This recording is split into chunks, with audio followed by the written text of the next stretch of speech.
एक समय की बात है, हिंदुस्तान के पश्चिमी हिस्से में एक समृद्ध और ताकतवर राज्य था मालवा।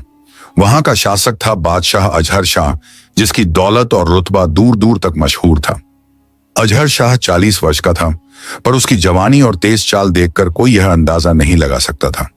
उसके महल सोने चांदी से जड़े थे, उसकी तलवार हीरे से जड़ी हुई थी और उसका दरबार रत्नों की तरह चमकता था। पर इतनी दौलत और ताकत होने के बावजूद वह अकेला था, बिना रानी के। राज दरबार में आए दिन चर्चा होती, मालवा को एक रानी चाहिए, कोई ऐसी जो रूपवती हो, समझदार हो और बादशाह के साथ राज संभाल सके। बादशाह को सौंदर्य प्रिय था। उसने वजीरों से कहा, मेरे लिए ढूंढो कोई ऐसी जो दुनिया की सबसे सुंदर स्त्री हो। वजीरों ने पूरे देश और विदेश में सुंदरियों की खोज शुरू की। तभी खबर आई, विश्व सुंदरी प्रतियोगिता की विजेता परमेश्वरी भारत लौट आई है। उसकी सुंदरता की मिसालें दी जाती थीं, नीलम सी आंखें, कमर तक लंबे बाल और एक मुस्कान जो चांदनी सी लगती थी। जब बादशाह ने उसकी तस्वीर देखी तो बस देखता ही रह गया। मैं उससे शादी करना चाहता हूं, उसने तुरंत ऐलान किया। राजदूतों के जरिए परमेश्वरी तक यह प्रस्ताव पहुंचा। वह मुस्कुराई और जवाब भेजा, मैं शादी करने को तैयार हूं, लेकिन मेरी कुछ शर्तें होंगी। बादशाह ने पूछा, कौन सी शर्तें? उसने कहा, मुझे एक सोने की बग्घी चाहिए, एक चांदी का महल और मालवा के खजाने का आधा हिस्सा मेरे नाम कर दिया जाए। बादशाह हंसा, यह तो कुछ भी नहीं है मेरी रानी के लिए। शादी धूमधाम से हुई। 7 दिन तक राज्य में उत्सव मनाया गया। लाखों लोगों ने रानी की एक झलक पाने के लिए सड़कों पर भीड़ लगाई। परमेश्वरी ने ऐसा लहंगा पहना जो हीरे से जड़ा था और उसके साथ वह वाकई परी जैसी लग रही थी। लेकिन असली कहानी तो अब शुरू हुई। शादी के कुछ ही हफ्तों बाद परमेश्वरी बदलने लगी।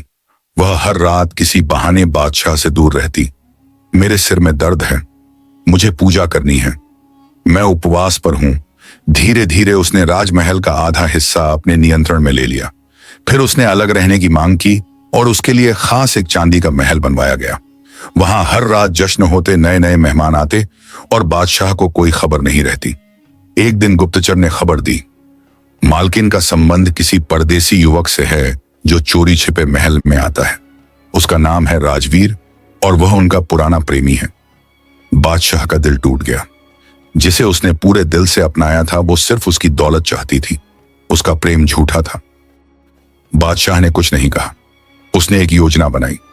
एक रात बादशाह खुद भेष बदलकर चांदी के महल में पहुंचा। वहां उसने देखा परमेश्वरी और राजवीर साथ बैठे हंस रहे हैं, जाम छलका रहे हैं और कह रहे हैं, अजहर शाह तो बस एक मूर्ख है, अब उसकी दौलत हमारी है। बादशाह ने सैनिकों को बुलाया और दोनों को पकड़वा लिया। अगली सुबह मालवा में ऐलान हुआ, जिसने हमारे राज्य के साथ धोखा किया वो अब रोशनी नहीं देखेगा। डोकोदाते परमेश्वरी और राजवीर को भूमिगत कारागार में डाल दिया गया, जहां न धूप थी न हवान कोई ऐशो आराम। कुछ दिनों बाद रानी ने अंधेरे में बैठे बैठे एक चिट्ठी लिखी, मैंने सच्चा प्रेम पहचाना ही नहीं। मैंने तुम्हारे धन को सब कुछ समझा, पर अब जान गई हूं कि दिल की दौलत ही सबसे बड़ी होती है। मुझे क्षमा कर दो अजहर। पर अजहर शाह ने वह चिट्ठी पढ़ी ही नहीं। उसने उसे मोड़कर संदूक में डाला और समुद्र में फेंक दिया। उसने सारे खजाने राज्य की जनता के नाम कर दिए, अपने सारे ताज गहने उतार दिए और खुद एक साधारण वस्त्र पहनकर महल छोड़ दिया। अब वह बादशाह नहीं था, बल्कि एक फकीर था जो प्रेम में हार गया पर अपने आत्मसम्मान में जीत गया।